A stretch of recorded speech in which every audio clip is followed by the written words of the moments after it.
এখন থেকে আপনার প্রিয় সিরিয়ালগুলো ফ্রিতে দেখুন এক্সক্লুসিভলি শুধুমাত্র সান নেক্সটে। এখনই অ্যাপ ডাউনলোড করুন। আর মুখে খুশিতে ভাসবে আবার।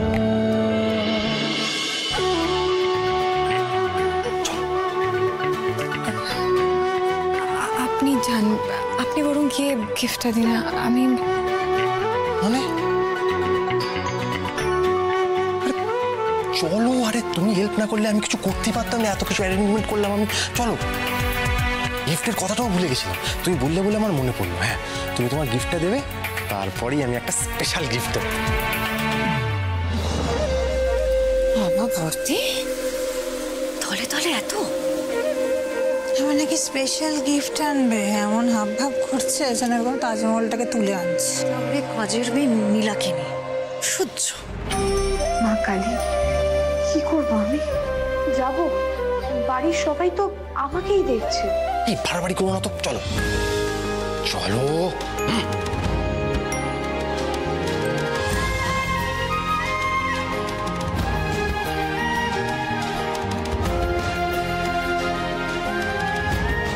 বড় মা, এটা আমি বানিয়েছি আপনাদের জন্য।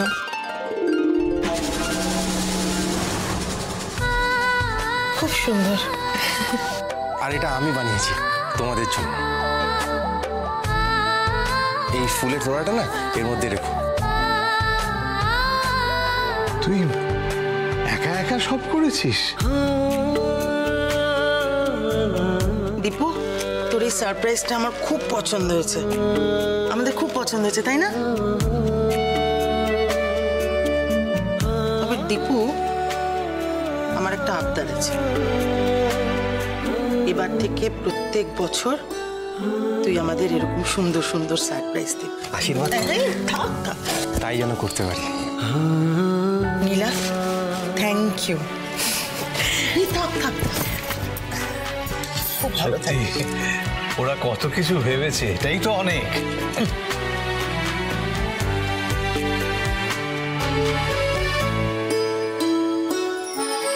যাক, সব ভালো যার শেষ ভালো তার। আমি সত্যিই চেয়েছিলাম ছোটদাদা বাবু যেন তার মা বাবার মুখে হাসি ফোটাতে পারেন আর বাবা মায়ের মন আনন্দে ভরিয়ে দিতে পারেন।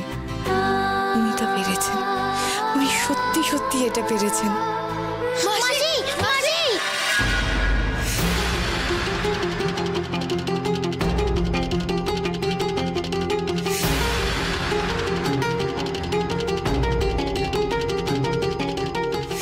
মিষ্টি, ফোনটে, তোরা এখানে? এই, চিনিস ওদের? কে ওরা এরকম দুম করে বাড়ির মধ্যে ঢুকে পড়লো? ওরা আমার দিদির ছেলে মেয়ে। এই দিদি ঠিক আছে তো? তোরা কাঁদছিস কেন? কি হয়েছে বল আমায়। মাসি, মা আর নেই।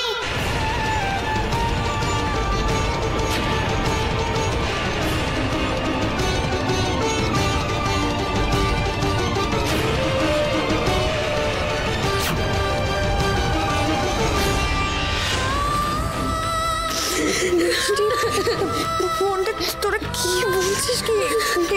তোরা ঠিক করে দেখেছিস? হ্যাঁ গো, কত ডাকলাম, মা উঠছেই না, কিচ্ছু বলছে না মা। বাবা বলল মা নাকি মারা গেছে।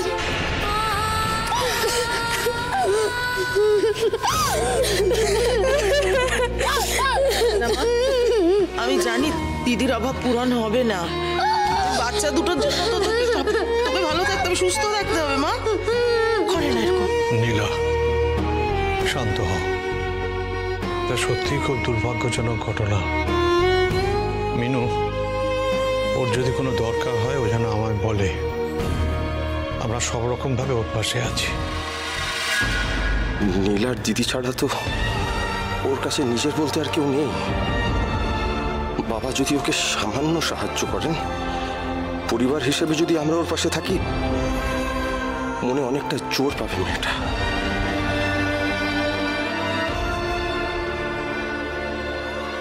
এই নীলা, এসব কান্নাকাটি এখন বন্ধ কর তো।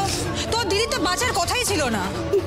বড় বৌদি এমন করে বলছো কেন? আজ আসার সময়ও দিদিকে দেখে এলাম, তখন লীলা, তোর দিদি যা রোগ হয়েছিল না, আজ না কাল সে মরতই। এখন যা করার বাড়িতে কি করে, এখানে এখানে ভালো অনুষ্ঠান চলছে, কান্নাকাটি করে সেটাকে মাটি করিস না, যা বাড়ি। মা কি বলছো তুমি এসব? ছি ছি, বড় বৌদি এত বিচ্ছিরিভাবে কেন বলছে এই কথাগুলো? আচ্ছা, এটা তো একটা দুর্ঘটনা, নীলা তো আর ইচ্ছা করে। অনি, বড়দি যেটা বলছে প্র্যাকটিক্যালি খুব একটা খারাপ কথা তো বলছে না। হ্যাঁ, সুন্দর কেক ফেক কাটা হচ্ছিল, তার মধ্যে এসব। ভুল হয়ে গেছে। মিষ্টি আর ফোনটা তো ছোট, ওরা বুঝতে পারেনি। ওরা ভুল করে এই আনন্দ অনুষ্ঠানে চলে এসেছে। বড় মা আসছি। কি করবো এখন? নীলা একা বেরিয়ে গেল, ওর সাথে আমার যাওয়া উচিত ছিল না? অবশ্য ছিল, ওর পাশে থাকাটা এখন খুবই জরুরি, কিন্তু বাড়ির সকলে সেটা ভালো চোখে দেখবে না।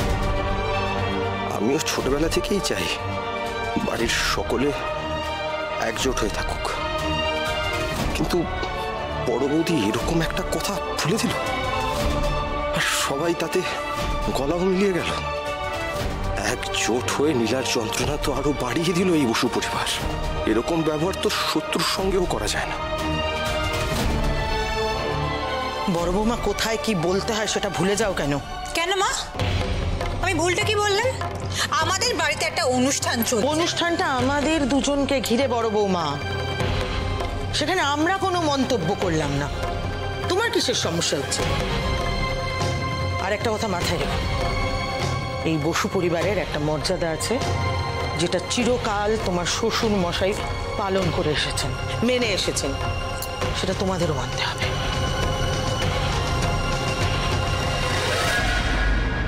বলছি শোনো না, মেয়েটার হাতে কিছু টাকা দিয়ে দিলে হতো না? মানে ওর তো নিজের বলতে কেউ রইল না, বলো? জামাইবাবুটাও তো শুনেছি মাতাল অবস্থায় বাড়ি ফিরে, লোক অসুবিধার না, পুরো সংসারটাকেও একাই টানত।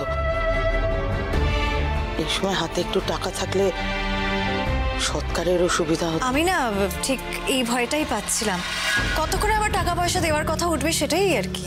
আরে টাকা তো খোলাম কুচি নয় মা, কোত্থেকে আসবে বলো তো? মা আপনাদের তো নেই। হ্যাঁ, আর আমাদেরও তো সর্বশান্ত হতে হয়েছে না বাবার চিকিৎসার জন্য।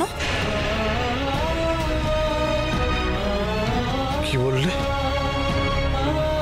বাবা যেটা সত্যি সেটাই তো বলছি। অ্যাকচুয়ালি আমাদের সেভিংস একেবারেই নীল, নাহলে আমাদের খুব ইচ্ছে ছিল আজকের